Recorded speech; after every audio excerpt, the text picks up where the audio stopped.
you can do so by sharing a comment, or you can even give us a call. You can do that too. Yes, you can. And to that point, it is time for our Black History 365 moment. Yes, yes.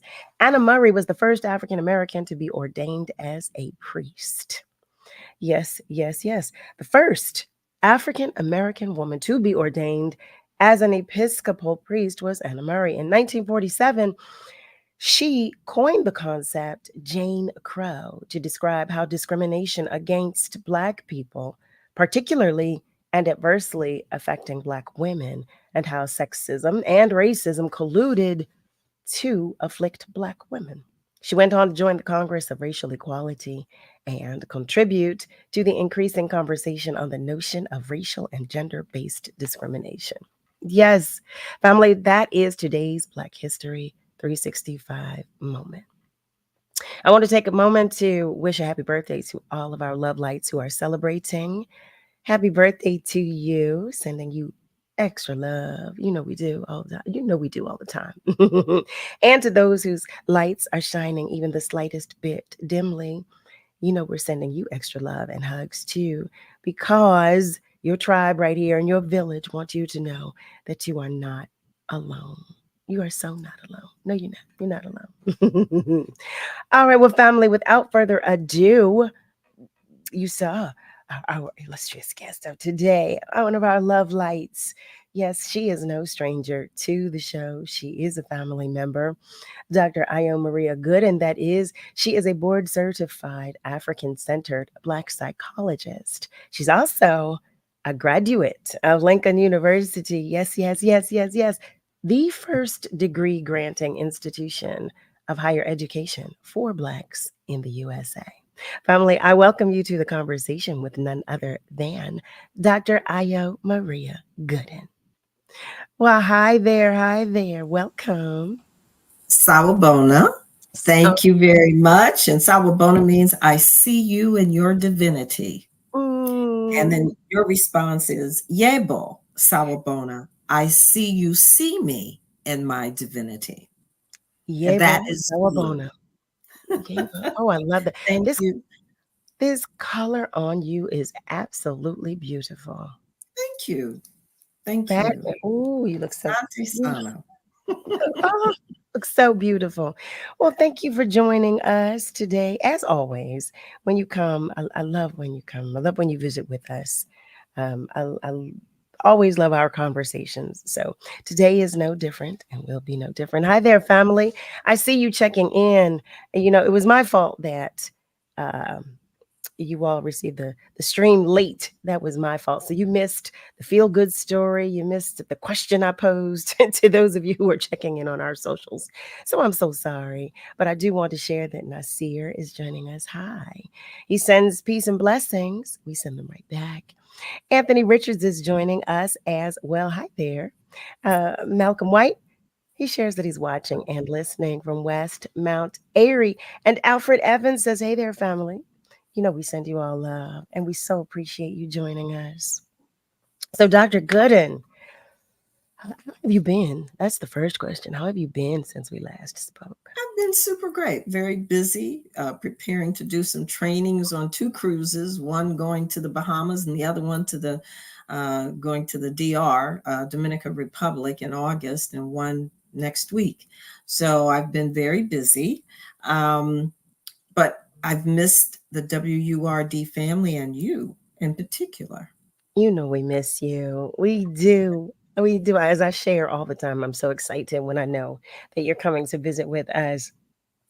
Um, Congrats and kudos on the cruises. I believe you shared with us. You spoke briefly about the Yeah, cruise when you were here last. last time. Ooh, Yes. ooh, ooh, ooh, ooh, ooh. That's going to be. Oh, I know that's going to be a lot of fun. So, Dr. Gooden, you're here to talk with us today about maintaining our relationships, especially when we're busy. Hmm. Ooh. Well, it's not just the busy people.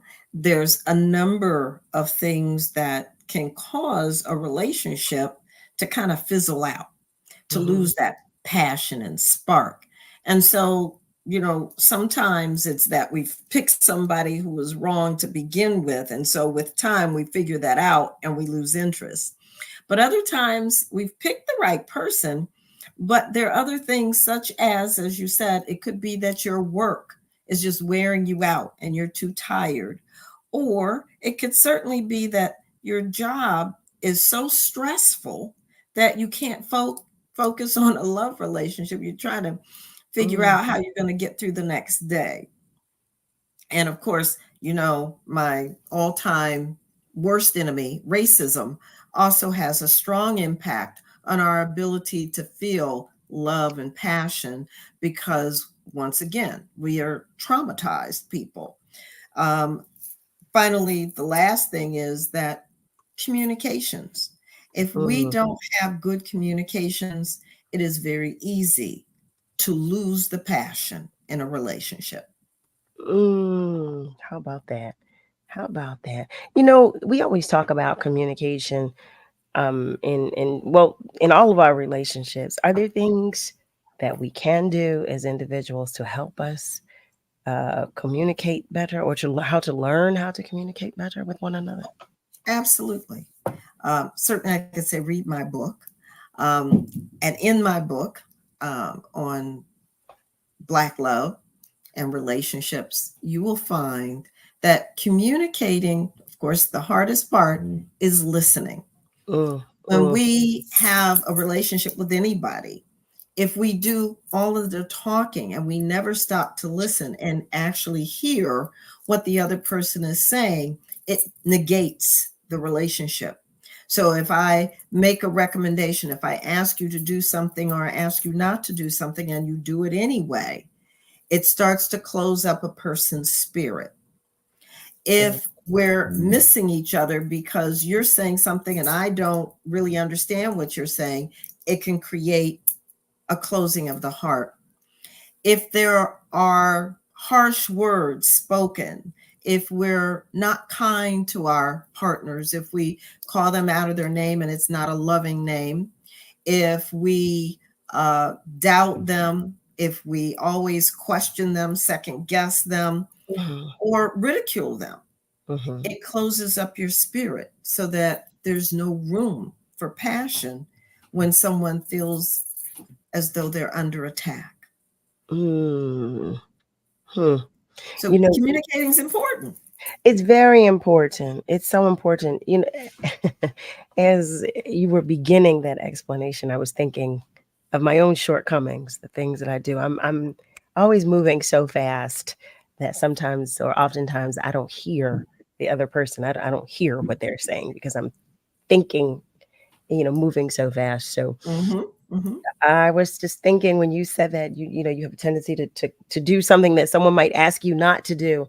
I can't say that I've never done that because I'm sure I probably have because Hmm. of the fact that I'm constantly, forward thinking. I'm moving so fast. So Hmm. it's difficult to hear someone. It's difficult to hear Hmm. what someone is It, saying to you when, right. Right. And so, because that is a common experience for people, I created a chart that helps people to really go through the steps and make sure they're doing what they need to do. And the first and most important thing, of course, is to listen. And then Mhm, when you actually hear the person, to repeat back what you heard that person say and confirm that that's what the person said and that's what the person intended. Because many times we try to read minds and we say, mm, well, you did this because of that, or mhm, this is what you really meant. And when we do that, we dishonor the person who we say we love because we're not listening to them and we're not allowing them to tell us what their feelings are, their thoughts. Instead, we want to insert our beliefs into the conversation that prevents communication from happening. yeah, So there are a number of other strategies we have to use when we're communicating effectively, including asking questions. That's an important piece of communicating. Did you mean this? When you said that, why did you say that? mhm, Versus assuming, once again, that you know why that person is doing whatever it is they're doing or saying. how about So there's some very basic strategies that can be used. And one of the big mistakes I see people throwing into a relationship is the past. You always do this, you never do that. You did this before, so I anticipate you're doing it now, even if you're not. And nothing can ruin a relationship faster than someone who doesn't trust you. How about that? How about that? So when we talk about a couple, both of whom, or maybe one of whom, it has a very hectic or busy work schedule. When we talk about communicating better, and I'm walking. I know y'all. I'm walking on eggshells as I ask this question, and as I broach this topic specifically. But you know, well, I was about to say it's difficult, but it can be done. It can be done. It can be done. But it's so difficult when you're so used to moving at such a fast pace. The one thing you just said, when someone says something to you, to repeat it, I was just thinking, I was applying that to myself. So that's where I'm going with this, family. If you're wondering what I'm trying to get out, I was applying that to myself, trying to, slow down to repeat what someone says. Oh my goodness, when you move fast, that's so difficult. It's so difficult to slow down. To hear because you're moving too fast. Mhm. You're Mhm. creating your Mhm. own wind tunnel. But it sounds like you and other people who are very busy, and this happens to professional people all the time. We forget about love. We're so focused on business, work, money, home, and the stressors that we forget that we need to intentionally bring in love into the relationship so that passion can either bloom or be maintained if you're already in the Mm, relationship. So that means slow down, do slow things down. with your partner. Passion is stimulated certainly by visual and physical contact, but it's also promoted by the things we do together. So that if we do things like go out dancing together. And Mhm. in fact, in your intro, you have a couple just standing there holding each other. That's an important part of passion, just having that physical touch, the gentleness. And touch is very important for males and females. And I don't just mean sexual touching, where you're touching those very sensitive, erotic areas, but I mean holding hands, hugging, just being held. Mhm. Those things increase the actual chemical reactions that lead to passion. So you've got basically three chemicals that promote passion, and you've got your dopamine, you've got your serotonin, and you've got your oxytocin. And those three things promote passion, but we have to generate it. We have to give it the energy it needs to build that passion by engaging in healthy behaviors with each other, where we're complimenting each other. If you Mhm. never compliment your partner, that's going to be a problem. If you never recognize the good things that your partner is doing, that's going to be a problem. If all you do is criticize, love and passion go down. If you Mhm. don't identify what your partner needs and then make it your business to make sure your partner gets it from you, it will Sure. make your passion go down. And I have seen many relationships where the passion is put out not because they didn't love each other, but because they weren't hearing each other and then responding to the requests, the needs that the partner has. And it's always, my needs are more important than your needs, so you Mm, should just be listening to me. mm. And so there's no real communications. It's a Yeah. one-sided conversation. Yeah, that's never good. Family, welcome, welcome, welcome. You are tuned in to Love and Life with Carol Riddick right here on WURD. We are talking with our love light, Dr. Ayo Maria Gooden. In this hour, it's time for us to take a short commercial break. But, family, the phone lines are always open. And feel free to continue to comment on our socials. When we come back from commercial break, I'm going right to the phone lines and then to our socials. Stay with us because we'll be right back. Good morning. It's Solomon Jones, host of the hottest morning show on radio. Wake up with Word. Listen weekdays from 7 to 10 a.m. for laughter, for fun, for politics, for family, for more than you can imagine. Check it out every day, Monday through Friday. Wake up with Word on 96.1 FM, 900 AM, WURD. Is your child stuck in a school that doesn't meet their needs? What if you had $10,000 to send them to the school of your choice? It's possible. Lawmakers are considering a program to offer kids a free scholarship to better, safer schools. If enacted, your children could each qualify for up to $10,000. But lawmakers must hear that parents like you need these scholarships. Visit LifelineScholarships.com to learn more and secure your child's future. Paid for by Commonwealth Foundation. Thinking about quitting tobacco? It's easier when you have help. The PA Tobacco Quit Line is ready with free coaching, medication, and more to help you quit for good. Call 1-800-QUIT-NOW. That's 1-800-QUIT-NOW to get started. Or visit smokefreephilly.org to learn more about judgment-free support and free medications that triple your chance of success. The PA Tobacco Quit Line is free, it's confidential, and it works. Most people out here think that taking care of one another is important. And most people would step up for a neighbor going through a tough time. Most people around here help out friends and family when they need it. But the funny thing is, most of us won't look for help when we need it. If you're struggling with mental health, you should know that there are resources out there that can help. And it's okay to talk about it if you need to. One place to get started with information is loveyourmindtoday.org. Loveyourmindtoday.org offers a range of guides, instructions, and insights for dealing with difficult situations or getting through a tough time. If you're struggling with mental health, get the help you need, because most people out here really care. Visit loveyourmindtoday.org. That's loveyourmindtoday.org. Brought to you by the Huntsman Mental Health Institute and the Ad Council. Tune in this Saturday at 8 a.m. for Conversations with the Commissioners, hosted by Chairman Omar Sabir. Learn more about voting and how elections are run in Philadelphia by joining the conversation exclusively on Word Radio, Black Talk Media. Want to be heard on Word? Yes, this is Miss Renee King out of Philadelphia.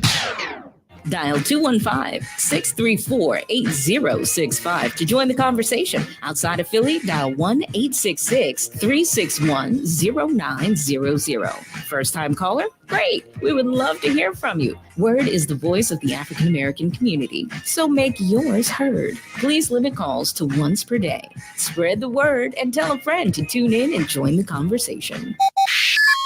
Tune in for a weekly perspective on handling legal situations that plague the growth and social stability in our region. Check out Radio Courtroom with Michael Cord, Saturdays from 1 p.m. to 3 p.m. only on WURD, Progressive Black Talk Media. Long nose, what's the word, boy? What's the word? What's the word? WURD, Progressive Black Talk Media. You're listening to Love and Life with Carol Riddick on WURD, Progressive Black Talk Media.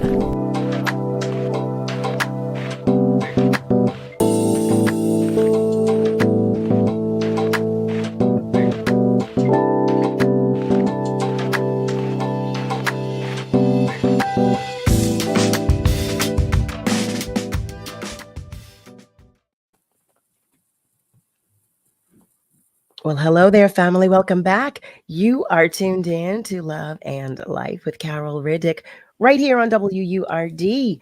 In this hour, we are joined with Dr. Ayo Maria Gooden. I did share before the commercial break that we're going to go to our phone lines and then we're going to go to our socials. So hello there, Ron. Thank you for calling and welcome to the conversation. Hello, Carol, Dr. Goodman. Anybody had a heart? Oh, they would love me too. And I want to make the distinction between that someone really being nice to you and caring for you. It's the chemistry. And a lot of times men, I would say this, they misread that because everybody and here's my whole point. I know I have a lot of talent, a beautiful personality, dancing, I can sing a little bit and all like that. And when I take someone out that I'm interested in that area, I do not consider myself as being boring. I try to make it a pleasant day. I don't go with all the other, I don't take the cemetery with me, talk about the gloom and doom and whatever's happening in that person's life, but I don't do that.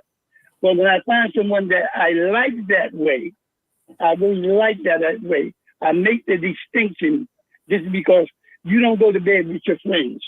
When I hear people talking, my brother, no, you don't go to bed with all this stuff. You have to be very specific on what you're doing in relation. I have never put my hand on any person that have been kind to me and been nice to me. I have never made any recommendations like that because all that can be nice, but if the chemistry is not right, then Dr. Goodman, it can, you can misread things. But then again, the women get rid of me. They've been getting rid of me for years and years.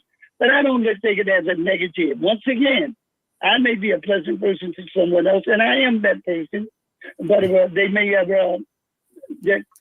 it has to be communicated. The communication is everything, Doctor and Cal. I'm going to say this, let's step off in that, Doctor.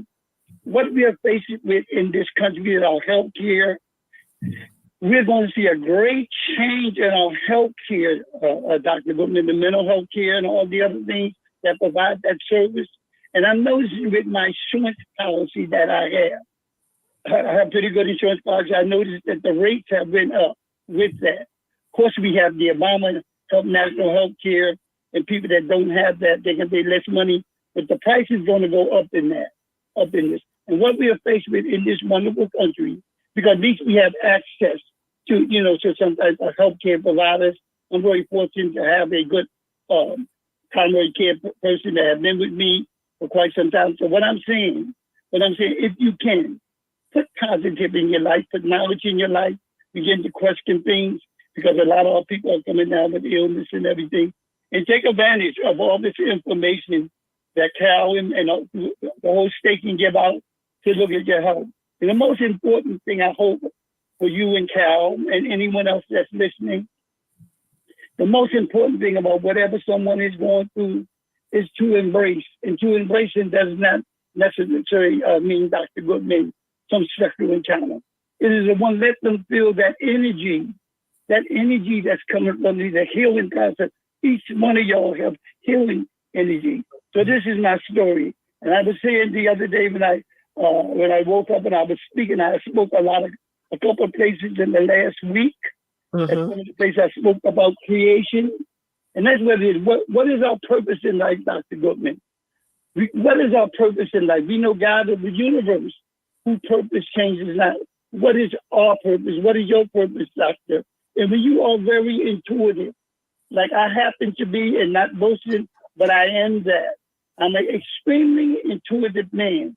And when you like that, Dr. Goodman and Cal, everything is about who you are, not because who Ryan is. It's not to take away from any decency or anything I may have. It's about you. And the divineness that's in both of y'all, hopefully, the receiver that you're going in that direction with, hope that they will be able to receive it. And sometimes it's not going to be the way they want. When you can accept in life, I have found that at 81 years of age, you become a better person. You can eliminate some of your stress. Love thyself. You're commanded to do that. Thank you very much, man. Thank you, Ron. Thank you. As always. As always, Ron always he pours positively into us. Always. Always. Thank you so much. Yes. One of our love lights asks a question. Who communicates better, men or women? Oh, that was a trick question. I would like to say that women tend to be more verbally proficient than men. However, there's always exceptions to the rule. I've known men who were very articulate and could express their feelings, and women who would shut down and couldn't share their feelings. And I think it gets back to really our traumas through our childhood and what we've been taught through our childhood and into adulthood. If you've been taught to express yourself, then you're pretty good at it. But if you've been taught that you don't have a voice, that what you think doesn't matter, that what you think is wrong, that you're wrong, that you're bad, you're no good, well, then you're going to probably have difficulty communicating with anybody, whether you're a male or a female. So, they often say that women are can be vicious with words. And so males have to be aggressive in order to counter some of the things that females do. And I always advise my clients that we have to treat people the way we want to be treated. Now, I learned that from my mother. My mother taught me that. I didn't learn that in therapy, but of course it applies. And so we have to realize that communicating, first of all, may be something you've been taught to do in an effective way, but most of the time we haven't. And so we have to learn. And our loved ones can be excellent teachers. They tell us what they need and what they don't need if we listen. Okay. How about that? Another one of our love lights is on the phone lines. Hi there. Thank you so much for calling and welcome to the conversation. Good evening. Actually, I'm stopping my car so you won't hear the wind blowing. Communication, I think men are better communicators than women. Women communicate, there is a positive or negative once you start speaking. Men communicate without speaking. Like you look at me, I give me that look, you give me that look, I know what to do. That's my thoughts. Communication doesn't mean that it has to be verbal. It could be just, hey, listen, body language is communication. So men, we understand each other. Now, my wife, on the other hand, another story. I love her, but I just shake my head. Yes, dear. It goes one ear and then out the other. No. So wait, with the two of you, if you don't mind me asking you, and thank you so much for calling, but between the two of you, so if there's an issue that the two of you are dealing with, would you be the more verbal or would she be the more verbal when discussing? I pick and choose my battles. Okay. Okay. If it means a lot, if it doesn't mean a lot to me, she'll win every time.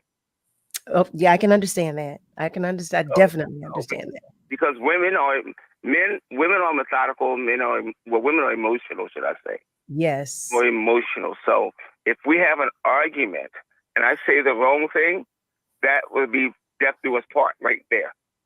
Okay? So you can choose your battle. I mean, I love my wife. Sometimes you get on my left nerve, and I pick and choose my battles. If it's not that much worth, I mean, I'm older now. I'm 68. When I was young, we go toe to toe. But at this point in my life now, I'll let her win as many battles as you want, but then you got to put your foot down when it really, really means something to me. You won. You won before you even open your mouth. Oh, wow. See, that's love. That's love. That's what that is. That is love. Thank you so much. Oh, you're welcome. Bye. Thank you. Thank you. Oh, my goodness. Family, for those of you who have just joined us, welcome. For those of you who have been here all along, well, you already know. Hey, you. You are tuned in to Love and Life with Carol Riddick right here on WURD. We are talking with our love guru, Dr. Ayo Maria Gooden, in this hour. I did share I was going to go to our socials, and I'm going to do just that. Henry Purivoy, our love light, is checking in. Hi there. And Miss Julie, I see your message. So family, I posed a question earlier, but some of you probably missed it. I shared that there was a parent that spent $27,000 on the castle alone for a Cinderella-themed prom send-off for her child. And I was asking you all how you feel about the prom send-off culture, if you felt that was excessive. There was also another parent that spent $25,000 on a Black Panther-themed prom sent off, if you will remember. But most recently, there was the parent that spent $27,000. Now that was just for the castle alone. So, um, curious to know. And Miss Julie shares greetings, love, and light to each of you. She was asking if we could invite the parents on to talk about it. And Miss Julie, we are doing just that because I too would like to know. I too would definitely like to know. And she shouts out the valedictorian, the story that I shared about the student who was living in a homeless shelter in high school that became valedictorian. She shouts out that student. And thank you so much for that love. For that love. Raphael Suleiman is checking in. Hi there. And Eric shares. Hi, Eric. Just Rick. Just Rick. Good evening, Dr. Gooden. Thank you for joining us this evening. I find your comments and thought process interesting. What happens when constructive criticism fails and is taken the wrong way? I've seen this happen in marriage, dating relationships, family relationships, even work relationships. If your intent is to assist and or advise and the person is just hard-headed, what do you do? That's a great question. Yes. Yes. And I see it all the time in therapy. And it leads to the ruin of a relationship unless that hard-headed person is willing to stop and do some self-assessment, to do some mindfulness and check him or herself, because it could be a female, could be a male. But a lot of times there are people who believe that they're correct or have a particular way of dealing with people because that's what they've learned growing up. If you always are right, then you believe everybody else is wrong, unless they agree with you, then they're right. And depending upon whether this is your wife, your fiance, or a coworker, you would handle it differently. If it's a coworker, and once again, you have equal status, then you can choose to hear the person out. And that's an old traditional African way. You listen to people, whether you agree or not. And then if you don't have to do what that person is instructing you to do, then you do what you know is correct. If it's your wife or your husband and they're giving you advice and you're trying to share information and they just can't hear it and they reject it, they may even attack you for what you have to say, then it's time for that person to be willing to learn how to communicate effectively, because that is not an example of effective communication. So part of what I do with clients is I give them a little script that teaches them some of the things that they can do to improve their communications. Now, people get my script and they say, well, do I have to look at it every time I talk to my partner? I said, well, only if you want to improve your communications, because part of what has to happen is you have to get feedback. If you're saying she doesn't listen or she misinterprets what you're saying, then she needs to hear that. And the goal has to be to get her to the point where she can stop, listen without talking or interjecting her comments, so she can hear what you're saying. And far too often people don't listen, just as Ms. Riddick was saying, that sometimes we're moving too fast and thinking about what we're going to say, so we don't listen to our partners. And that's a problem. It's a breakdown in communicating.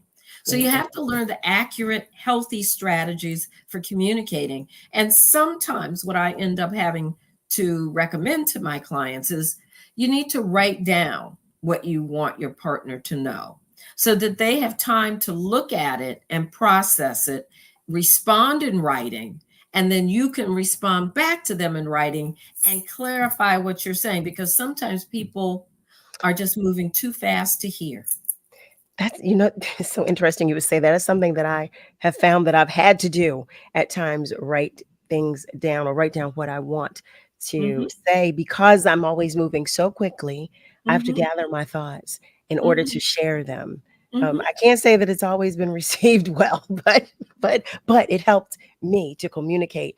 Family, it's time for us to take another commercial break. When we come back, we're going back to our socials. So stay with us because we'll be right back. I'm so excited. It's our first road trip. Me too, babe. It takes us about 13 hours to get there. Oh, don't worry. I got you. I have everything we need. Snacks, juice, water, and a big cash payout scratch-off. Big cash payout? It's a new game from the Pennsylvania Lottery. We could be on the road to $500,000. Buckle your seatbelt, honey. This is a big one. Our road trip or the scratch-off? Both. Pick up the Pennsylvania Lottery Big Cash Payout Scratch-Off game today. Players must be 18 or older. Please play responsibly. Problem gambling? Helpline. 1-800-GAMBLER. Tune in to Eagle Word Magazine, hosted by POC, the first Friday at 10 a.m. for the PA Lottery Eagle Word Fact of the Month. Brought to you by PA Lottery, benefiting older Pennsylvanians every day. June is Black Music Month, and this year, the WURD Message in the Music series presents Trans-Afro Express, the global impact of African, Caribbean, and African American music. Join us on Friday, June 14th from 6 p.m. until 11 p.m. at World Cafe Live, 3025 Walnut Street. This event features a panel discussion, live performances, and the flyest Afrobeat, reggae, hip-hop, and R&B dance party in Philly. If you love to dance and you want to learn more about the global impact of our music, then join us Friday, June 14th from 6 p.m. until 11 p.m. at World Cafe Live. Admission is $20 in advance, $25 at the door. Get your tickets now at wordradio.com. This Black Music Month event is in partnership with Fun Times Magazine and brought to you by the Pennsylvania Lottery, Comcast, Keystone First, and Pico. Don't forget to tune in to the Dr. Emeka Show, Sundays at 4 p.m. only on WURD, Progressive Black Talk Media. We're celebrating Black influence and Black excellence worldwide on the home of Progressive Black Talk Media, WURD. You're listening to Love and Life with Carol Riddick on WURD, Progressive Black Talk Media.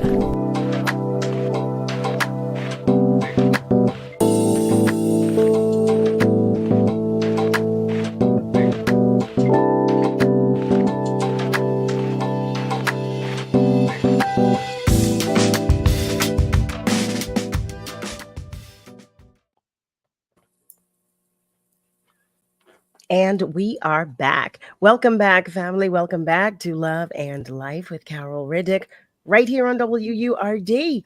We are talking with our love light, our love guru, Dr. Ayo Maria Gooden, in this hour. And as I shared, we're going to go back to our socials. Norm is checking in. Hi there, Norm McGowan. And he shares, thank you so much, Dr. Gooden, for sharing your insight with us. Samantha Engel King says hello to you as well. Hello. And Alfred shares that the caller that we had is very wise with his comments about picking his battles, no doubt. Our love light Diane Fassett, hi there. She shares, good evening, everyone. Listening from Center City. My hubby does that too. He does that too now. We both are very vocal about our opinions at times, but when it gets a little heated, my fault usually, he says, oh, I see your point. And that usually satisfies me, even though I'm right 98% of the time. Diane. Jay is checking in. Hey, Jay, miss you much. And so happy to see that you've stopped by. Diane follows her comment by sharing, yes, you are so right, doctor. Sometimes I am so wrapped up with my own view. I don't communicate well because of the emotional aspect, and my husband doesn't understand what I'm saying. I think that's good advice to write down in a coherent manner what I'm trying to convey. Yeah, that's exactly. You know, like I was saying before the commercial break, I've done that. And sometimes, you know, in the past it was received well, but I can remember one particular time the person told me, oh, you're doing too much. It's like, well, I just wanted to be able to communicate clearly to you so that you understood what I was saying. And I wasn't saying anything harsh, anything like that. I was just trying to communicate clearly what I was saying. So clearly, I'm not with that person, but that was the experience that I had. But I find that it is helpful to me, especially if I'm upset about something, it gives me the time, the necessary amount of time to think through the issue. It gives me it gives me all the time I need to just Mhm. okay, all right, just take a moment first and to Yes. examine my own part, the part that I played Mhm. in this scenario. So that has been something that I've come to do. Just take time to write out what I'm thinking or what I'm feeling, so that I don't jump the gun. I don't act on my initial emotion, especially in that moment. So, Mhm. And some people feel uncomfortable writing. If you're not a writer, then you don't like to write. It takes too much time.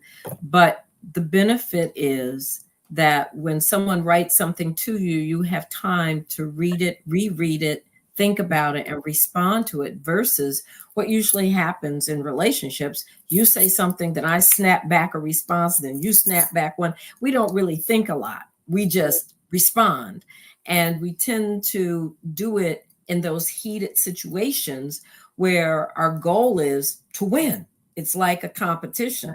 right. I have to be correct 98% of the time. Actually, most people want to be correct 100% of the time. And so listening is not the goal. The goal is to win. But when we're in a love relationship, winning cannot be the goal. Hmm. The goal has to be to demonstrate a commitment, a Hmm. love, a respect, and an understanding for your partner. And if you're not in the relationship to practice those kinds of experiences, it's not going to work in the long run. It may work at first. Some people are just into sexual relationships, and sex is good initially, but after a while, you can get tired of even the best sex because maybe you need some conversation and the person can't communicate with you. Hmm. Or it may be that, and I have found this with a lot of my married couples, after a number of years, they get into a routine. They don't do anything. They don't plan to go anywhere or do anything. So I always recommend that people who are together should go on dates, first of all. Whether you have children, it doesn't matter how many children, you go on a date and you leave the children behind. Find someone who will take care of your children, and do it at least once a month. That's only 12 times a year if you think about it. That's really not often enough, but it's better than not doing it at all. You go away, leave the children, or stay at home and have someone take the children. But I really prefer that people leave home, because invariably one of the two people who stay at home will end up being the one who does the cooking, the cleaning, and Hmm. it's not the relaxing, loving, passionate experience that you get when you go away. Somebody else makes your bed, somebody else prepares the food, and you just get to focus on your partner. And you have to do new and different things together. It doesn't have to be going out and spending money. You can play backgammon together, or video games, or you can do some cooking together, or gardening, or write a children's book together. There's all sorts of things you can do with your partner, and doing new and different things bring you closer together. Doing silly things will make your love stronger than if you simply go through your daily routine and you think that's all there is to love in life, because it's not. It's not. It is not. So when couples begin to grow apart, is it too late to reconnect? No, no, absolutely not. When it's too late, even if people, I've dealt with people who've gotten into physical altercations and been able to help them to heal from it. But Mhm. they have to want to heal. They have to be willing to do the work. And if they love each other, then that's the key. When you love somebody, it means you're willing to do what you need to do to be better, to be better in love, and to be a better person. And that means looking at yourself, doing a self assessment, and saying, maybe I do need to change this about myself. He keeps saying this to me, and let's see what happens. And I think for women in particular, the thing that I find a lot of women have difficulty with is the idea that they are emasculating their partner. They can't see it because all they're doing is, I'm just trying to give him good suggestions. I'm just trying to help him to be a better person. And there's all sorts of rationalizations without the willingness to stop and listen and hear what that man needs and wants, and how your approach might be emasculating, not your attention, but that becomes the feeling the man gets. And then the man shuts down and the relationship deteriorates. And the next thing you know, the relationship is over when it can be repaired. Thank you for that. Eric shares that he agrees that writing is a long lost art. Personal letters or notes and poems can be very effective. He shares that nowadays folks just want to text their feelings with emojis and abbreviated words. That drives me mad. I tell you, it does. That drives me mad. And that's more young people because that's their culture.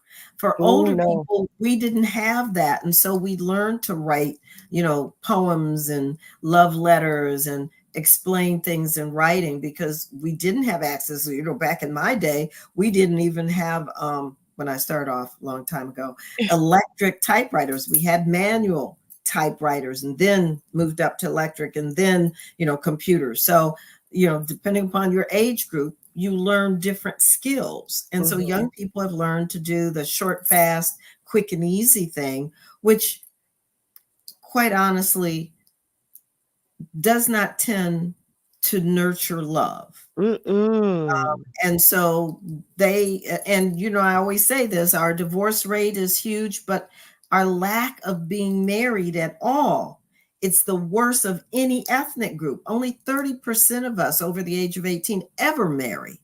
Oh, wow. And that's because we have not been taught the skills of love and relationships and how to find our ideal love partners. Wow. That's what motivated me to write my book, was because I kept seeing the same thing over and over again, over 50 years doing therapy. It's all the same thing. People don't know how to pick a healthy partner. They choose someone and then they want to know, why didn't this person love me right? Because he couldn't, she couldn't. How about, and that's something that I had to accept. Do you know that not everybody knows how to love? And sometimes some people aren't willing to find out how to love you best. That's right. So I do want to share that our love light, Miss Lily, is checking in.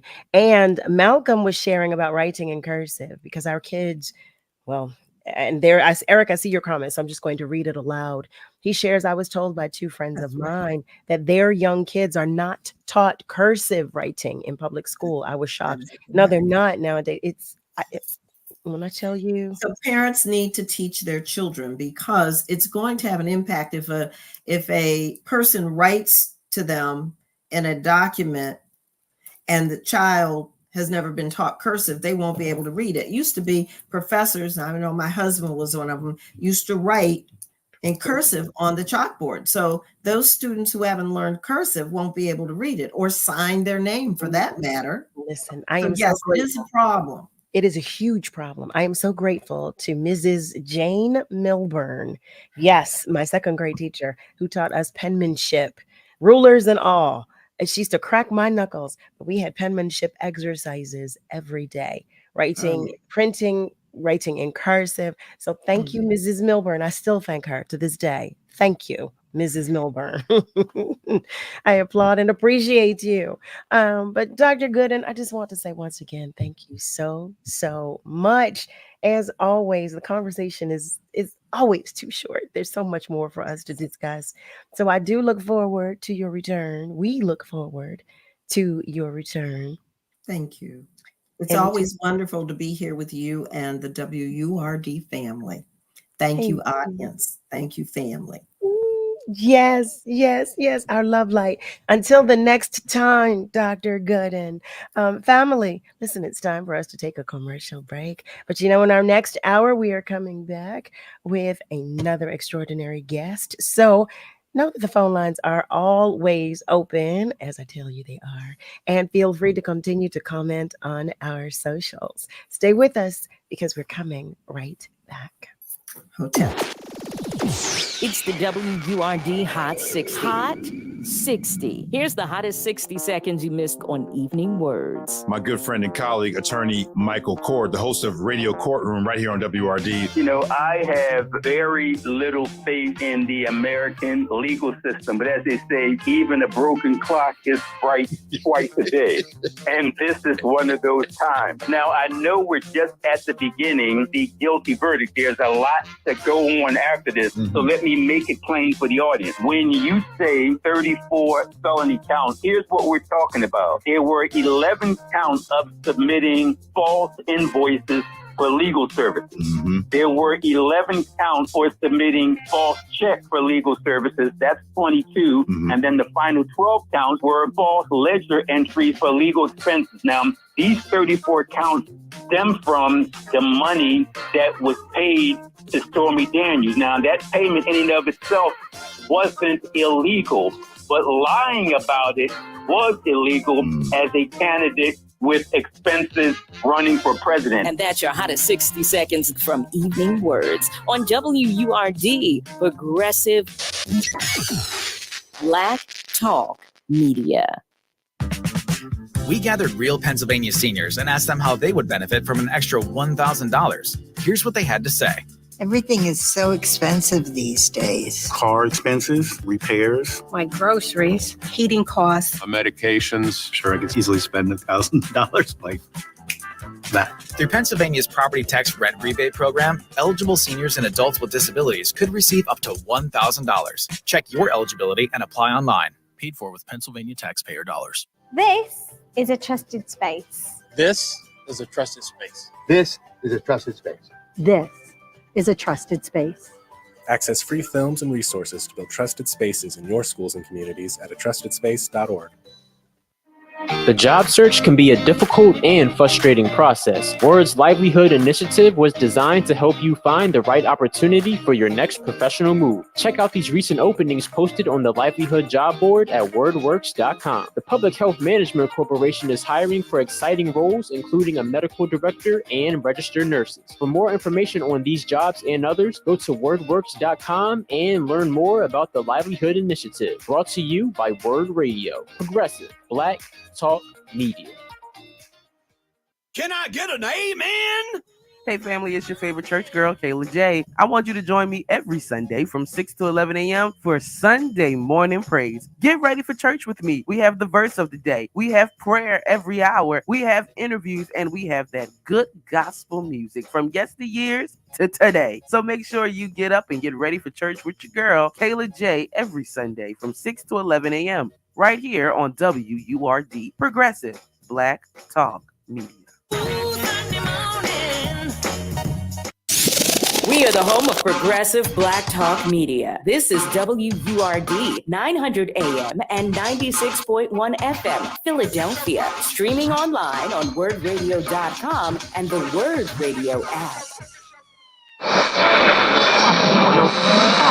What is love? You're listening to Love and Life on WURD, Progressive Black Talk Media. I think I know what love is.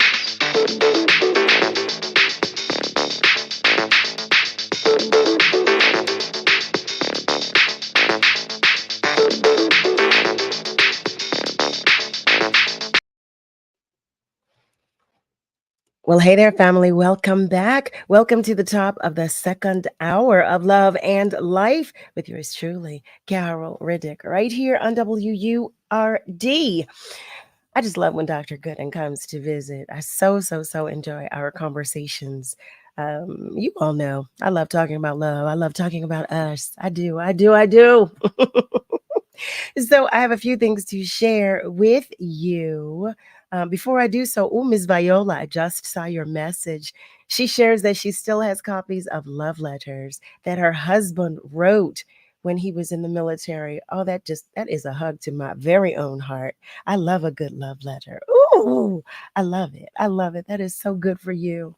I would cherish that. But what I need to share with you before I introduce you to our extraordinary guest in this hour is just a few things. So, the first of which is that, as you know, June is Black Music Month, and this year the word message in the music series presents Trans Afro Express, the global impact of African, Caribbean, and African American music. Join us Friday, June 14th from 6 until 11 p.m. at World Cafe Live, located at 3025 Walnut Street. This event features a panel discussion, live performances, and the flyest Afrobeat, reggae, hip hop, and R&B dance party in Philly.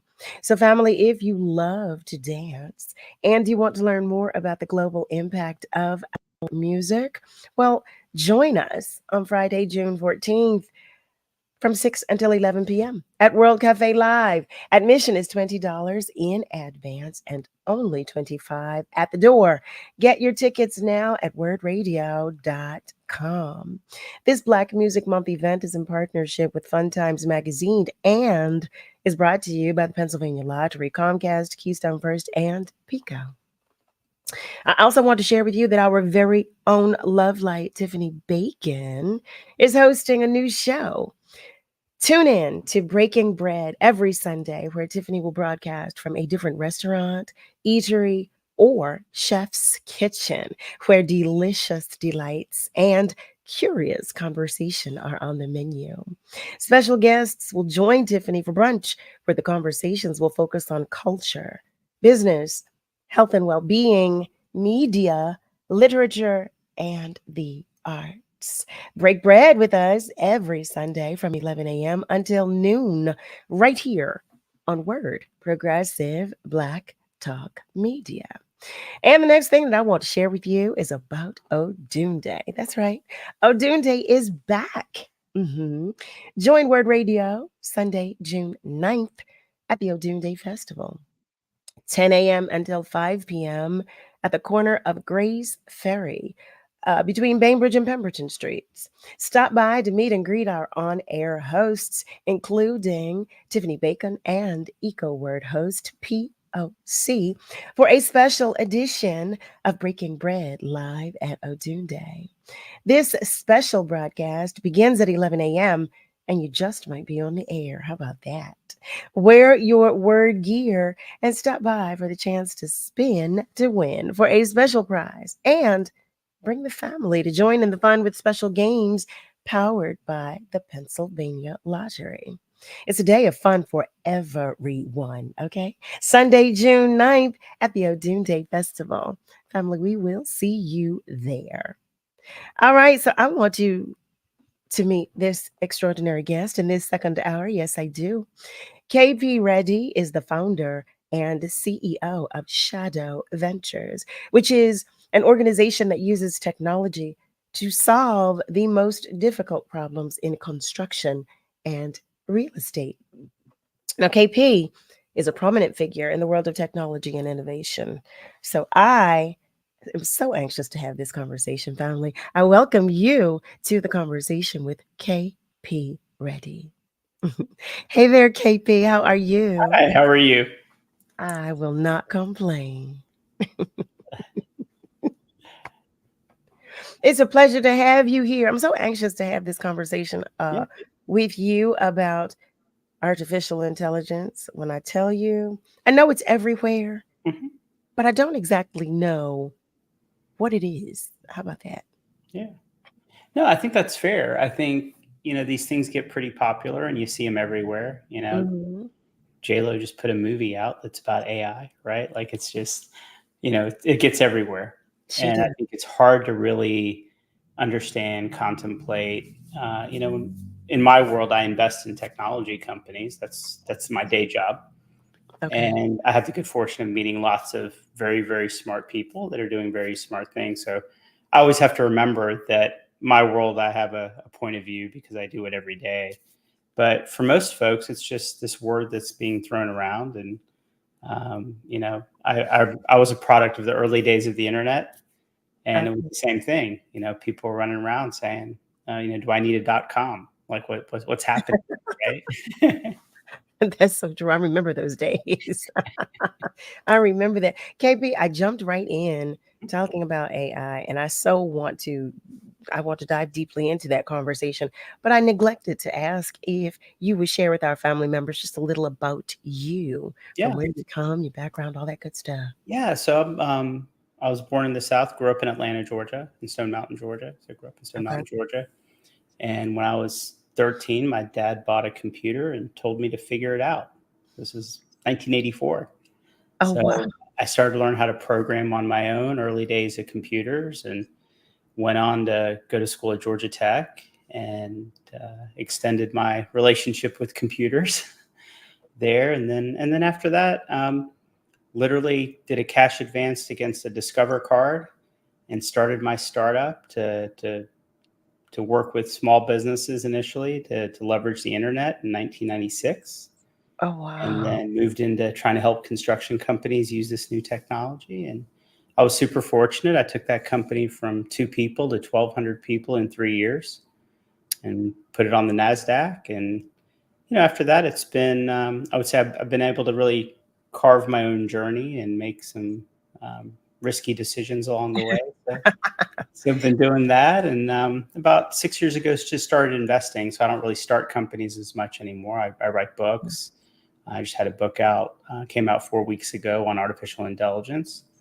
And I invest in companies. That's mostly what I do. No, KP, you can't just throw that out there. What is the title of this book? Well, I don't know anything about artificial intelligence. What is It's called Creating the Intangible Enterprise. Wait, what was that again? It's called Creating the Intangible Enterprise. Creating the Intangible Enterprise. Oh. And the subtitle is How to Thrive in an AI-Driven World. And so, part of my job, I just, much like you, right? I get to talk to all these people, 20 founders and all these investors and companies every day. I get to talk to people. That's my job, is talking to people. Okay. And last year I started seeing this tone and this negativity around AI, just doom and gloom. And it reminded me of the early days of the internet when people were talking doom and gloom. Oh, I guess we'll just buy things on the internet. I guess we'll shut down Main Street because everybody's going to be buying on the internet. And of course, some of those things did happen. It wasn't 100%. We all love Amazon and we buy on Amazon. Oh, But I keep Amazon afloat. I really do. I do it alone. I assure you, I do. But you know what? I think this negative cloud, if you will, about AI is because we like I shared. I really don't know. I don't know. I don't know what it is. 100%. And so, I refer to fear, uncertainty, and doubt, FUD. And so I started seeing this FUD developing in the marketplace and just people just getting really negative. And it really inspired me to write a book about it, just so to get people thinking about the positive side.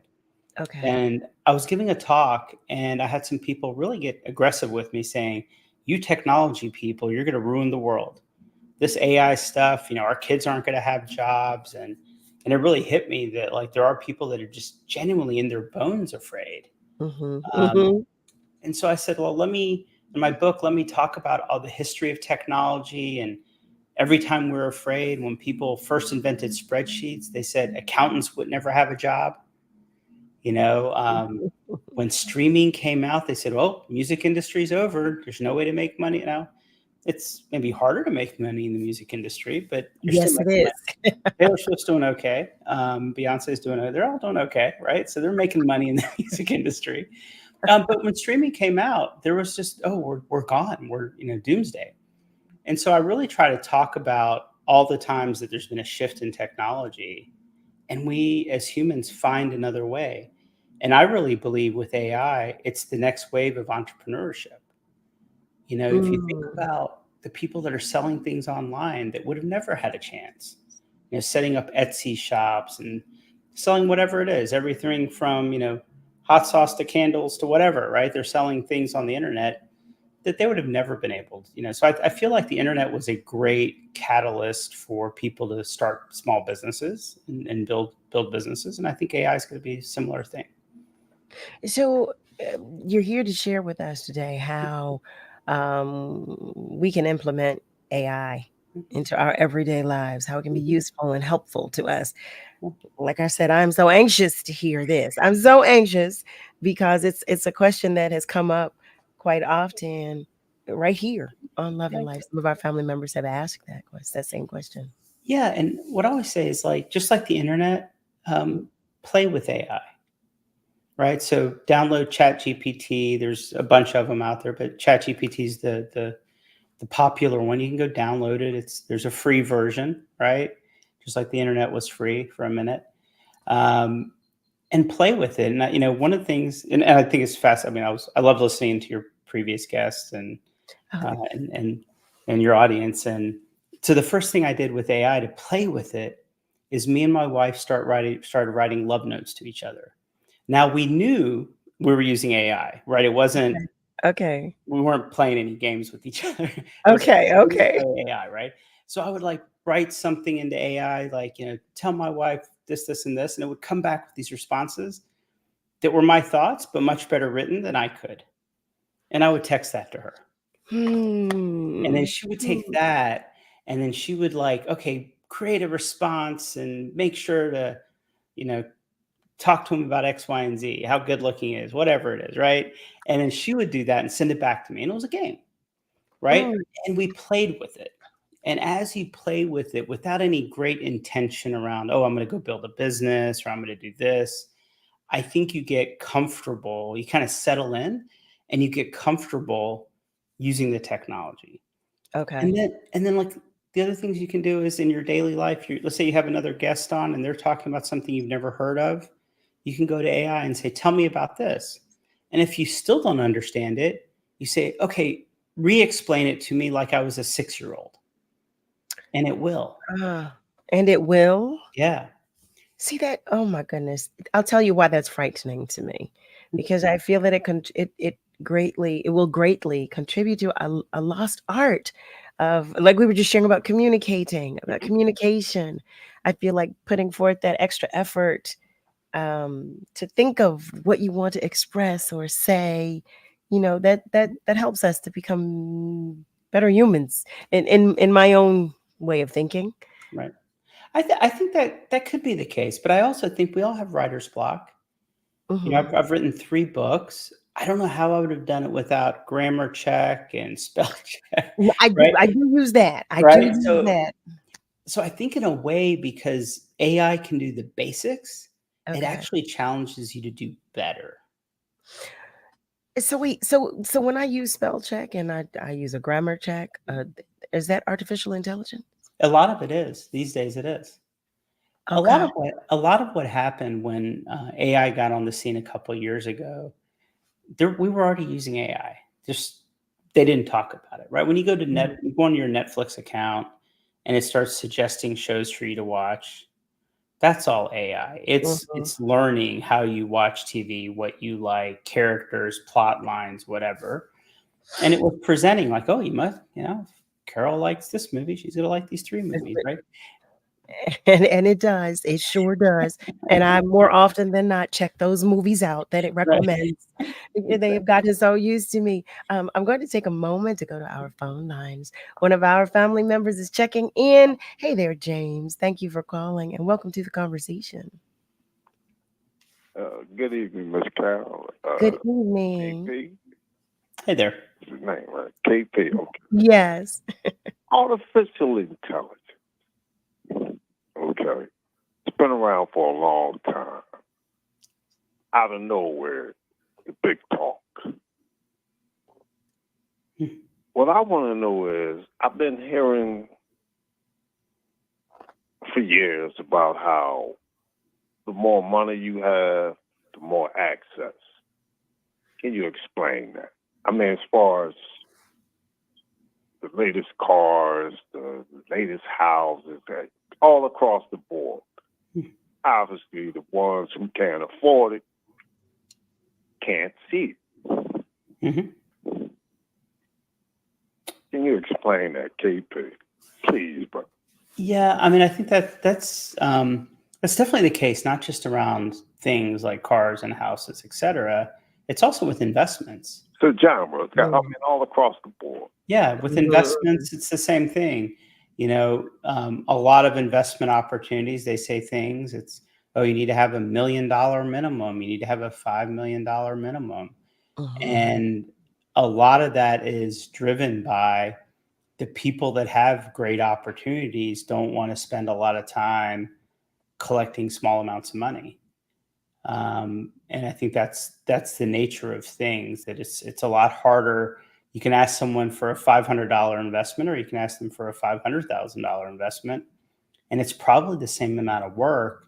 And then people with money have the ability to evaluate things and make decisions quickly.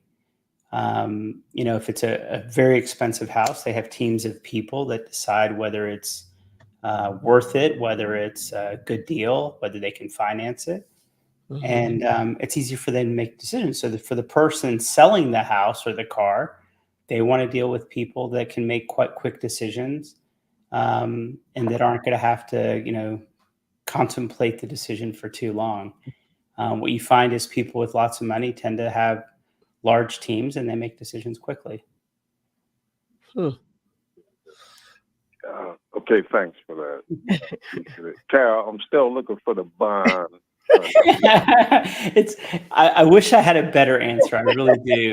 Unfortunately, I'm part of that same system. I run a venture capital firm, and my first fund, my minimums were lower than my second fund. And when I do my next fund, it'll be even larger, because I'd rather deal with 10 or 20 people than 500 people. Management. That's understandable. James, thank you. Thank you as always. As always. Family, hey there. For those of you who have just joined us, welcome, welcome, welcome. You are tuned in to Love and Life with Carol Riddick on WURD. Where am I? Y'all know where I am. I'm already in my bed tonight. That's where I am. I'm terribly sorry for that. My light is shining dimly today, KP. But don't you fret, because I am here. I am present. Okay. Right. I do want to share. Malcolm shares that he just watched the movie with J-Lo, the movie that you referenced. I think it's called Atlas. Atlas, yeah. Atlas. Yeah. I watched it too. You can tell. Yeah. I sure did. It was very interesting. Yeah. Definitely very interesting. I love, like Miss Lily Shows shares. Congratulations, KP, on your conglomerate. Joey Dixon is sending love. And Harry shares, I used to be a good speller, but now I can't spell like I used to. Yeah. Our love light, Diane Facette shares, AI is a tool. If it's not used right, it's not good. But if it is, it's great. So, the thing that I've heard most, KP, about AI and making use of it, it was pretty much the example that you gave about writing letters or writing for scripts, writing as it pertains to writing.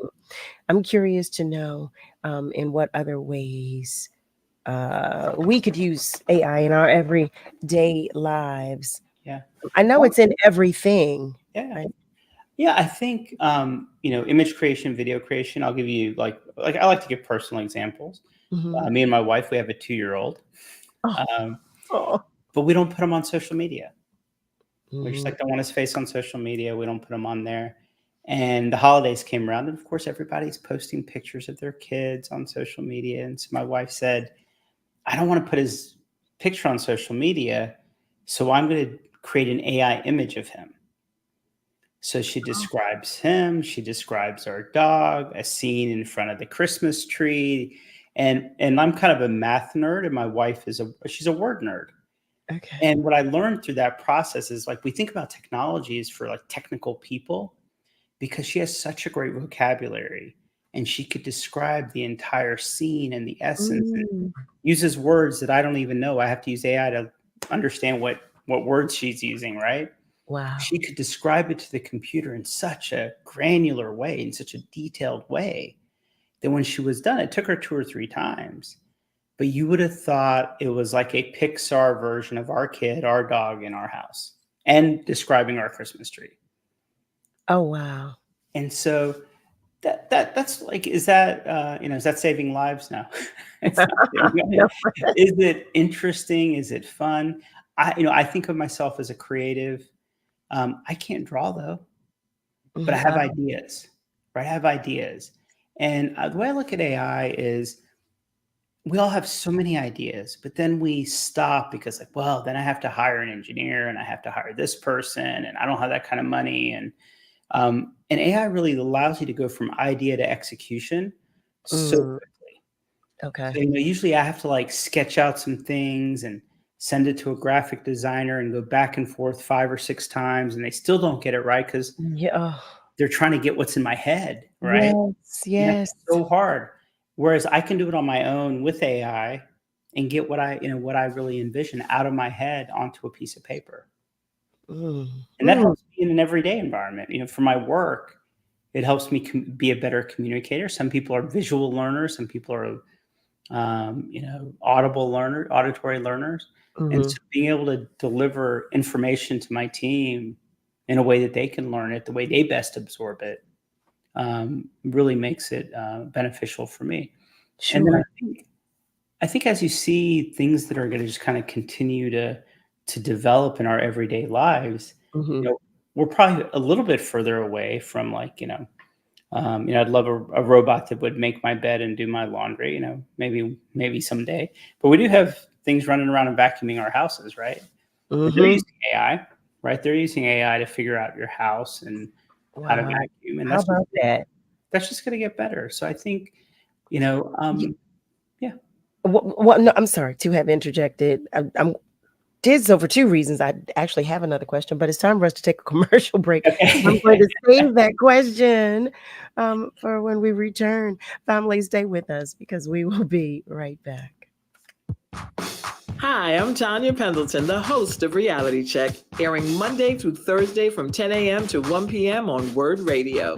Join me as I talk to newsmakers and noisemakers in politics, sports, entertainment, culture, and tech. We'll take deep dives into stories from Philadelphia and beyond. Tune in at 10 a.m. Monday through Thursday on Word Radio for your daily Reality Check.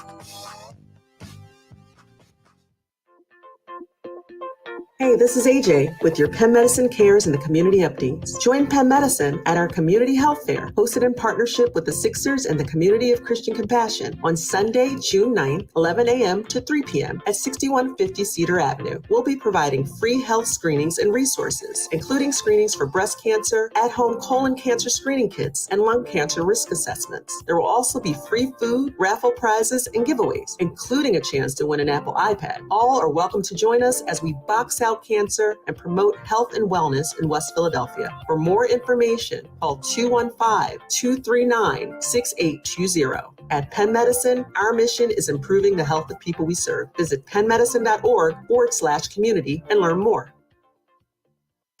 Thinking about quitting tobacco? It's easier when you have help. The PA Tobacco Quit Line is ready with free coaching, medication, and more to help you quit for good. Call 1-800-QUIT-NOW. That's 1-800-QUIT-NOW to get started. Or visit smokefreephilly.org to learn more about judgment-free support and free medications that triple your chance of success. The PA Tobacco Quit Line is free, it's confidential, and it works. Family Therapy Vignette Moments with Dr. Lucille Ijoy. It's the month of May. I have a question. Come on now, take note. Did you register to vote during the primary? I say, did you register to vote? If you did, stand with the crowd. Yes, I voted, and I will say it loud. You don't have to fret. Just take a deep breath. June, July, August, September. Watch it out. In a minute, it's going to be November. I say, watch it and remember, it's going to be November. Oh, the summertime will fool you. This you must remember. October, November. It's time to take note. Tuesday, November the 5th. It's time to vote. I say Tuesday, November the 5th. It's time to vote. This is Dr. Lucille Ijoy, and say it with me. Tuesday, November the 5th. It's time to vote. Hey there, it's Tiffany Bacon, and I'm the host of a new show, Breaking Bread, Sundays at 11 a.m. beginning May 19th. Check out our very first episode where we feature Booker's Restaurant and Bar. My guest will be the co-owner of Booker's, Cherie Syfax, and Ernest Owens, editor of Eater Philly and host of City Council Live on Word Radio. Tune in as we discuss Black brunch culture while sampling the menu at Booker's. Who knows, this may be your next brunch destination. Tune in for some mouth-watering conversation on Breaking Bread, Sunday, May 19th at 11 a.m. on air and online at wordradio.com. We are WURD, Progressive Black Talk Media. Long nose, what's the word, boy? What's the word? What's the word? WURD, Progressive Black Talk Media. You're listening to Love and Life with Carol Riddick on WURD, Progressive Black Talk Media.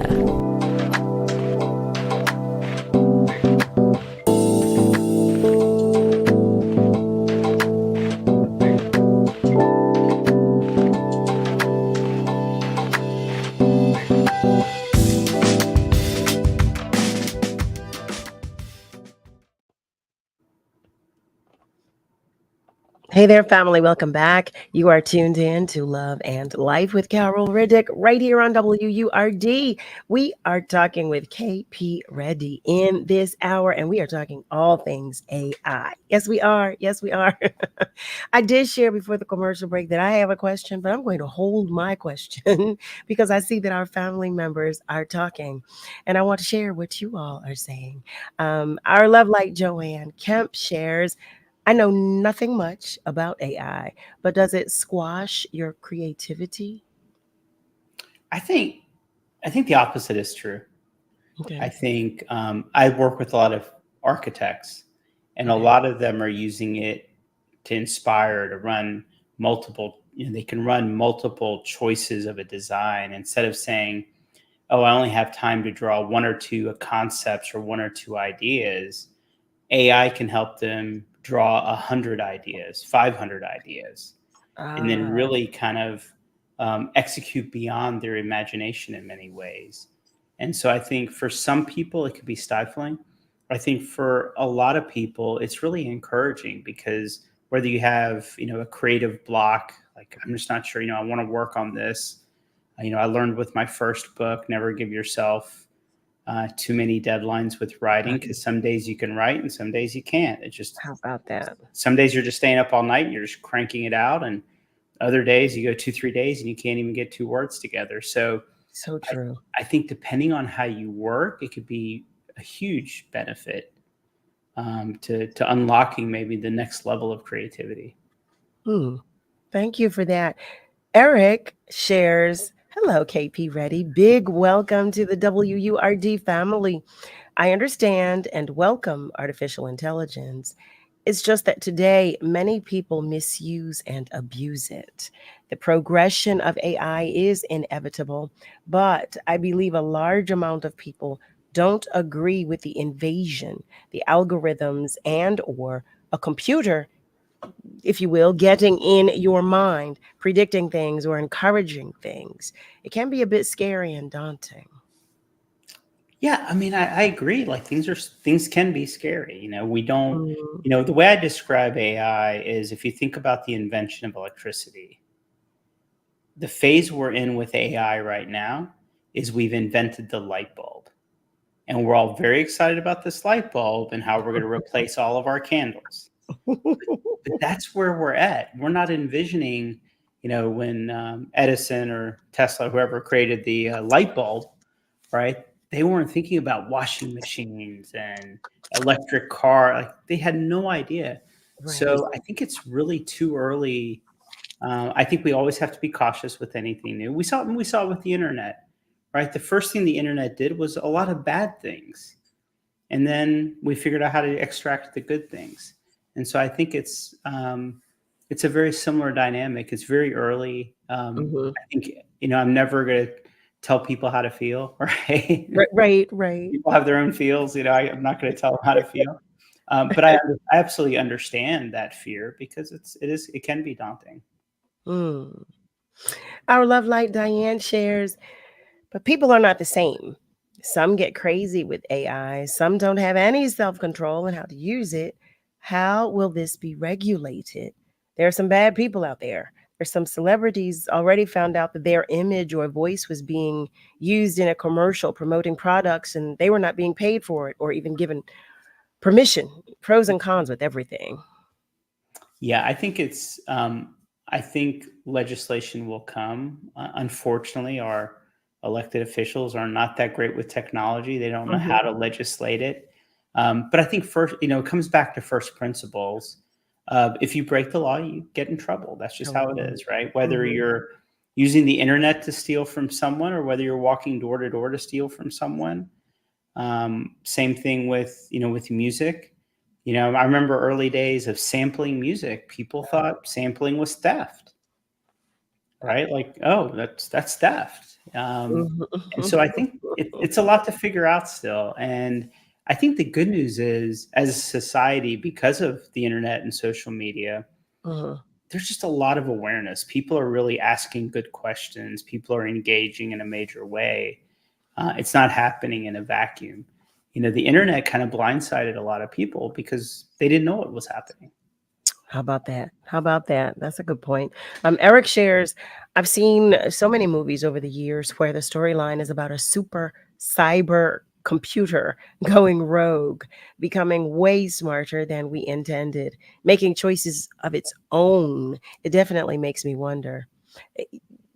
You know what, KP, to his point, I think there are a lot of us who've had that same experience where we've seen these movies, and that stays with us. That stays with us. Yeah, 100%. I will say this though, because we've seen all these movies, we've seen Terminator, we've seen this movie with J-Lo with Atlas, right? It's a little bit of that. It's about AI going rogue. I think we have great awareness of what the consequences could be. And I think when you have ideas of how things could go bad, you have to hope that there's enough good. I mean, I don't think anyone wants that to happen, right? So I think there's a lot more awareness around, and if you look at how the technology companies have approached it, companies like Meta, Facebook, they've actually open sourced all the technology. They said, look, anyone can have it, anyone can look into it. And so the hope is that as a collective, I don't think any of us want bad things to happen, but I do think there's a lot of awareness and there's a lot of people working hard to make sure that it doesn't go somewhere bad. I would very much like to believe that. I do believe there are a lot of people working to make sure it doesn't happen. But I think the seed was planted. It was planted so long ago, with the movies and what have you, the images that we've seen with rogue computers. So I can certainly understand that too. So the question that I was going to ask was that you were talking about the advancement in AI. As far as your personal opinion goes, how far do you think AI will advance within, let's say, maybe the next 5 years? Yeah, so it's going really, really fast, right? Okay. So if you look in 2 years, we went from, I'm just using ChatGPT, and there's a lot of technology out there. We went from asking it questions to it generating images to now it's doing full movies. Oh. That's happened in less than 2 years. Oh, wow. And so if you think about it, what's happening is one of the aspects that people don't necessarily understand about AI is that you actually can use AI to write software code. So we're able to write code that much faster. And so as we're working on new AI projects, AI is actually helping us. So that, we like to use this term co-pilot. So AI is like your co-pilot. And if you're writing code, you have AI as a co-pilot helping you write code, as correcting your code and helping you think differently about your code. Yeah, so we're creating more AI software faster because we're using AI to build it. Right.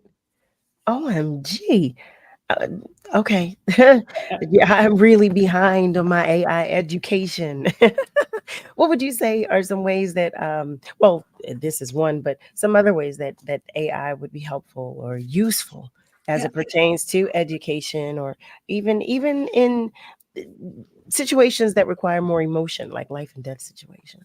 Yeah, I think there's a couple of things to think about in every day. So I think you're going to see, even now, when you look at self-driving cars, Okay. it's only going to get better. That's AI. It's only going to get better and better and better. In fact, some of the new Tesla self-driving AI, it's not just doing the basics, don't run into things, don't run over people, follow the speed limit, but it's also learning how you drive so that when you put it in self-driving mode, it feels more like, driving. Part of driving is the basics, don't run over people, obey the signs. But sometimes you can be driving with someone. If you ever try to teach a teenager how to drive, they might be following all the rules, but they make you very nervous because of their style, right? So now if the car is learning your style of driving, when you ask it to self-drive, it feels like you're driving yourself. And so you think about that. I had a friend drive from Atlanta down to Florida. He said, we drove straight through. I had it on self-driving mode. It warned me. If I looked at my phone, it would yell at me and scream at me. And so I had to keep my eyes on the road. And every so often, it would tell me to put my hands on the steering wheel. So it made sure I was around. But he said his stress level when he got there was so much lower. And it was like it was a more pleasant drive for his own well-being, doing an 8-hour drive down to Florida from Atlanta. And so I think we're going to continue to see these things. And then I think on the medical side, with all this, post-pandemic, we're all doing a lot of these televisits. Yes. And there's going to be a lot more AI to be able to analyze what's going on with your skin or your temperature and analyze these things. We're already wearing Apple Watches and this and that, right? So we're already getting there you go. We're getting all the data, but all that data is going to really help doctors. You go to a doctor for a cold and they do a couple things and they give you a prescription and you feel like, what did they do? Right. Right. I spent an hour in the waiting room and co-pays and this and that, right? Do I need, or can AI help? Can AI help me with that? And I think the other thing that's happened with computers. So I look at like job searches. People do a job search and they cut and paste their resume. And we've kind of gotten lazy with that. One thing that AI lets you do is actually do some good research on a company, create a custom cover letter, a good letter to that company, and really helps assist you in writing a good cover letter and a resume instead of some of the not so great cut and paste work that sometimes deliver out there. Wow. I'm telling you, my mind is reeling. It really is. I see that our family members are commenting, and Malcolm shares, to your point, that there is a lot of AI art on Facebook now. And he was talking about a movie about where an AI went rogue. See, we're all remembering these movies. He's telling his age right now. And I love, like Diane, she said, thank you, because I was trying to remember the name of that movie. It scared her awful. She shares, even as far back as these sci-fi movies, Star Trek had an episode where the computer ran amok and was killing all the imperfect people. Family, you are really making me laugh. Our love, like Joanne shares, I'm already afraid of the supermarket robot named Marty who cleans up. That one just took me over. Oh my goodness. Eric shares the progression of records to cassettes to CDs to digital downloads is one thing, but I believe AI can also open up talent and imagination, or make others lazy, codependent, even greedy in today's industry. I think, I have some friends in the music business. Atlanta, there's a lot of music. Yes. A lot of friends down here in the music business. And one of the things that's interesting is when I talk to them, they talk about so much of music is such derivative work. You always feel like, oh, I've heard that somewhere. And, we're kind of a product of our own experiences. And so in many ways, is AI going to make that even worse? Or we could actually be a little bit honest about putting things in? There's some amazing stuff happening with music and AI, and being able to get things done faster. So instead of, going to a studio and it takes so much time and cutting and editing and doing all the work that has to happen to produce something, if you can do it faster, Maybe you don't need a producer. Maybe you can produce your own music. No, KP, that's the beauty in it. No, you're talking to a creative, to a musician here. No, KP, no. You want the artist to keep the money. And I am the artist, but I also happen to produce as well and write as well. But there's enjoyment in that. I cannot. There's emotion that I need to be relayed that I feel you can only get from me being hands-on, from me going through from me taking the time. I just no. Family, listen, it's time for us to take a short commercial break. But I still have questions. And I know you do too. So know that the phone lines will remain open. Feel free to continue to comment on our socials. KP, we're going to take a commercial break, but we're coming right back. All right. Every day, thousands of Comcast engineers and technologists like Oluseyi put people at the heart of everything they create. Some of my favorite moments throughout my life are watching sports with my dad. Now I work at Comcast as part of the team that created our AI highlight technology, which uses AI to detect the major plays in a sports game. And now, millions of sports fans will never miss a moment. Visit ComcastCorporation.com to learn more. White people go around, it seems to me, with a very carefully suppressed terror of Black people. They don't know what the blackface hides. They're sure it's hiding something. What it's hiding is American history. What it's hiding is what white people know they have done and are doing. White people know one thing. They know they would not like to be Black here. James Baldwin is a name we will never forget in literature and civil rights. Born August 2nd, 1924 in Harlem, New York, Baldwin emerged as a profound voice of his generation. He fearlessly addressed the complex intersections of race, sexuality, and identity while adeptly writing about social injustices. An essayist, novelist, and playwright, Baldwin's esteemed works still hold truth and meaning today. Some of his most notable works include The Fire Next Time, a scathing critique of American racism through two letters, one addressed to America and the other to his nephew. Giovanni's Room, now considered part of the LGBTQ canon, Giovanni's Room explores a story of same-sex desire set in 1950s Paris. And Notes of a Native Son, an insightful collection of essays about race, popular culture, and more in America and Europe. Baldwin's activism was not confined to the page. He was known as a prominent civil rights and gay liberation activist who paved the way for Black queer thought, writing, and art. His legacy lives on today as we celebrate the brilliance of our Black LGBTQ ancestors. We wish all of our LGBTQIA listeners a month filled with joy, celebration, and pride. This Pride Month vignette was brought to you by Comcast. Don't you wish your life came with a warning app? That dog does not want to be petted. Well, life doesn't always give you time to change the outcome, but prediabetes does. Take the 1-minute test today at doihaveprediabetes.org. Brought to you by the Ad Council and its Prediabetes Awareness Partners.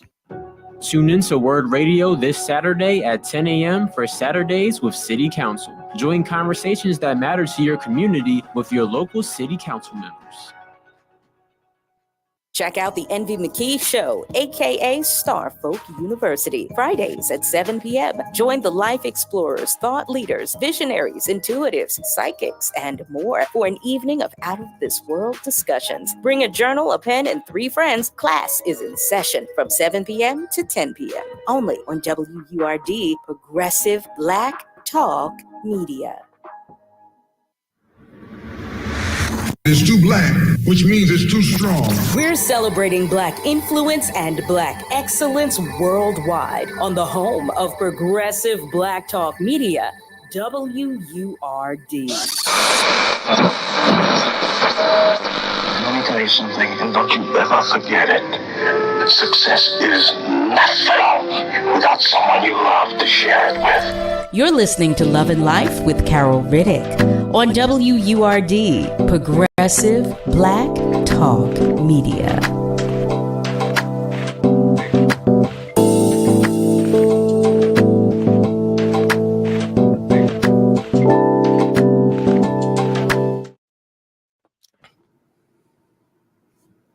Family, we are back. Welcome back to Love and Life with Carol Riddick, right here on WURD.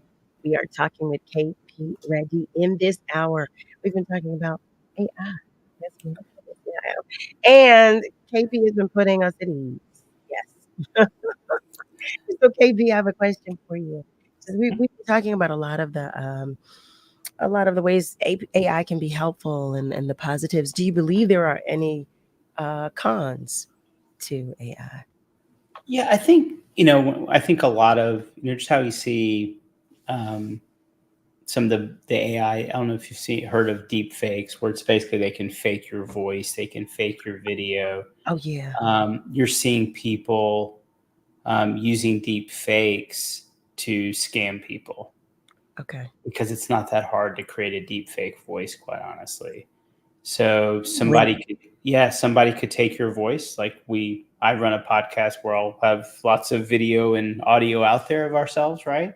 Someone could grab our voice, somehow get a hold of a loved one and act like it's us and get money out of them, right? So I think there's always the bad actors that will take advantage of these types of technologies. So I think we're going to have a better way of policing it. And I think the good news is, there's awareness around it. I think when the internet first came out, we didn't know what the internet was going to really do.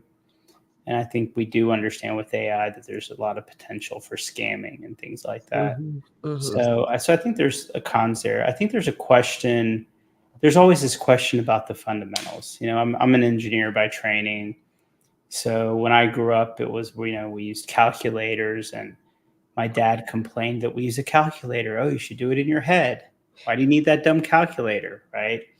And then my generation was like, oh, you're going to use the computer to solve the equation. Like, why aren't you using a calculator? So we go through this evolution, and there's always a question: do people start to lose the fundamentals? When I talk to educators, what they're kind of saying is it's a shift. We have to really challenge how we teach our students. If we're going to give them a calculator, we have to give them tougher math problems.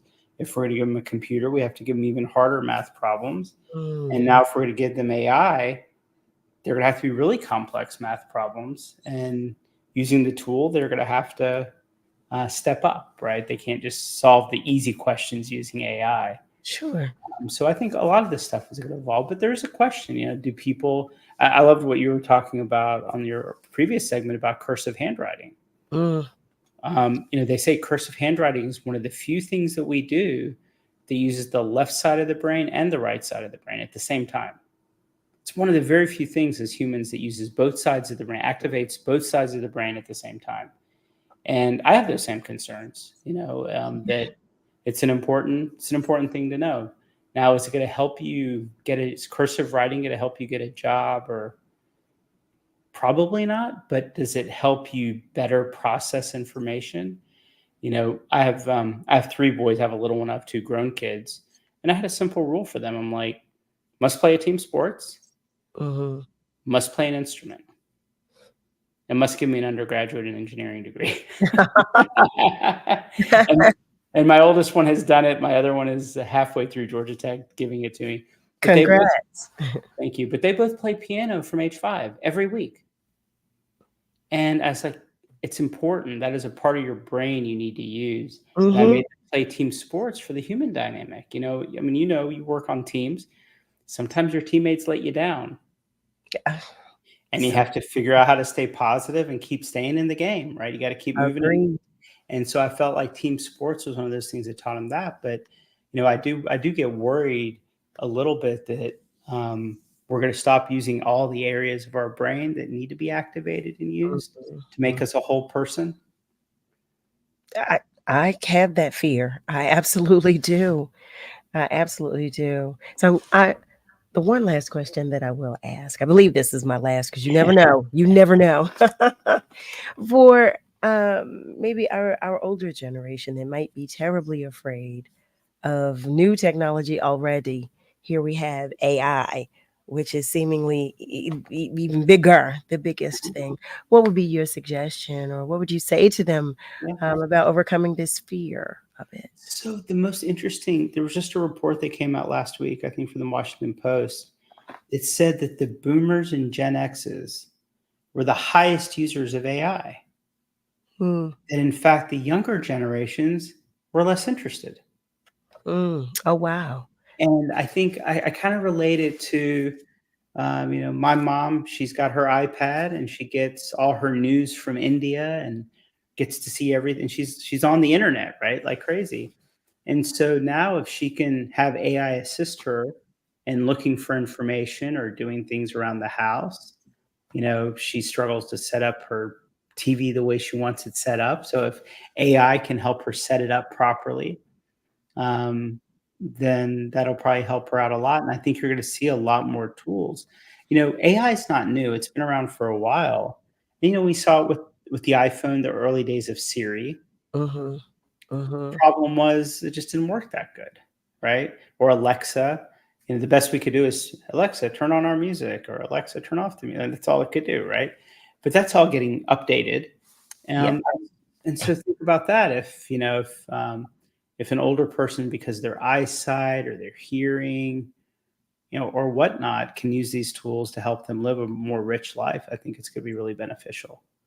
Oh, But yeah, you should hear my family talk about my Alexa and all of that. But I think for a lot of people, AI is already here. You're just going to see it get better and better in our own lives, and you're not even going to really think of it as AI. All right. Well, KP, I cannot thank you enough. What I would like for you to do, if you don't mind, can you share with our family members how we can find out, we can follow you on your socials, we can find out where to get your books, all of that good stuff?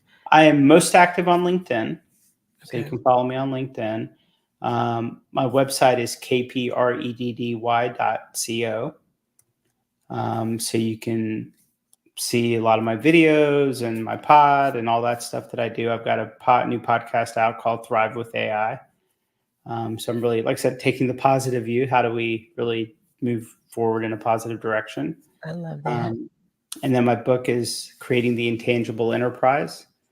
If you go on Amazon or wherever you like to buy books, it's hanging out there.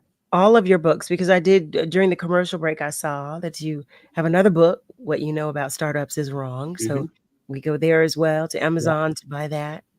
Tell us everything, KP. Tell us everything. My startup book is a great, I really, it was a passion project for me. My dad died when I was 15, and I started keeping a journal so that if I died suddenly, my kids would know my life and my life lessons. Wow. And it turns out I've lived a pretty full life so far and have a ways to go.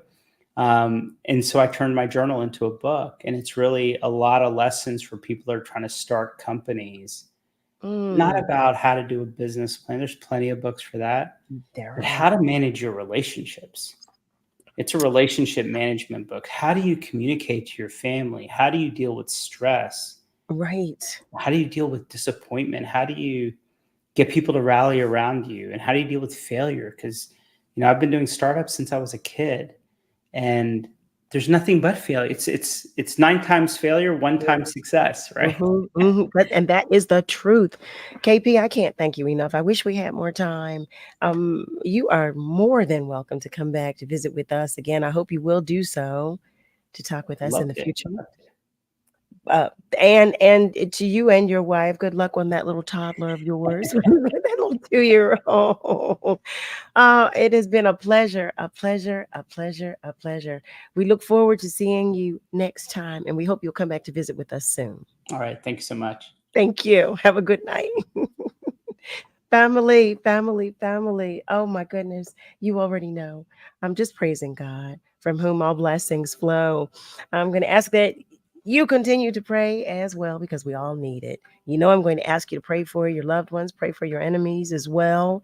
Yes, yes, yes. I thank our guests just for sharing their time, their energy, their attention, their knowledge, their spirit, their space, to both Dr. Gooden and to KP Reddy. Just amazing conversations. Thank you both. And thank you, family, for doing the same. Yes. Special thanks to the entire WURD family, especially Nick and Niall, for all that you do. Happy birthday once again to all of our love lights who are celebrating. Family, remember, we are all in this together. So be good to you, but be good to those around you. Just be careful and be kind, okay? God loves you, and so do I. So do I. Yes, I do. Family, have a great rest of your night. And be sure to join me Monday through Thursday, 7 until 9 p.m. Eastern Time, for another edition of Love and Life with Carol Riddick, right here on WURD, Progressive Black Talk Media. Have a good night, family.